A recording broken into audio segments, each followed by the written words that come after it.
Friends, இப்போ நீங்கள் தாலி சரடோ தாலி செயினோ வாங்குற ஐடியாவில் இருந்தீங்க அப்படின்னா இந்த வீடியோ பார்த்துட்டு போங்க. 8 பிடி செயினில் 4 விதமான டிசைனில் இருக்கிற மாதிரியான செயின் கலெக்ஷன் தான் நம்ம பார்க்க போகிறோம்.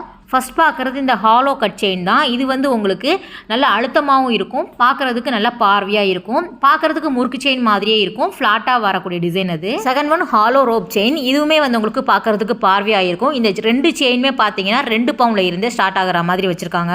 தேர்டு ஃபோர்த்து பார்த்தீங்க அப்படின்னா நார்மலாக வரக்கூடிய சரடு டிசைன் தான். ஒன்று வந்து உங்களுக்கு சரடு மாடலில் வரும், இன்னொன்று கரூர் கொடி டிசைனில் வந்து அழுத்தமாக இருக்கிற மாதிரி வச்சுருக்காங்க. இந்த மாதிரி செயினுக்கு எல்லாமே பேசிக் டிசைன் முகப்பு வேணும் அப்படின்னா பால் டிசைனில் இருக்கிற மாதிரியான செயின் கலெக்ஷன் வந்து எல்லா கிராம் வெயிட்லயுமே அவைலபிளா இருக்கு. ஒரு சரடு மாடல்ல வந்து உங்களுக்கு முகப்பு வேணும் அப்படின்னா 12 கிராம்ல இருந்தே ஸ்டார்ட் ஆகிற மாதிரி வச்சிருக்காங்க. இதோட வேஸ்டேஜ் பாத்தீங்க அப்படின்னா 8, 10 அந்த மாதிரி டிசைனுக்கு தகுந்த மாதிரி வேஸ்டேஜுமே வேரி ஆகுது. இந்த செயின் கலெக்ஷன் எல்லாமே குரோம்பேட்ல இருக்கக்கூடிய ஸ்ரீ குமரன் தங்க மாளிகையில் அவைலபிளா இருக்கு. இந்த மாதிரி வீடியோஸ் பிடிக்கும் அப்படின்னா நம்ம பேஜுமே ஃபாலோ பண்ணிக்கோங்க. தேங்க்ஸ்.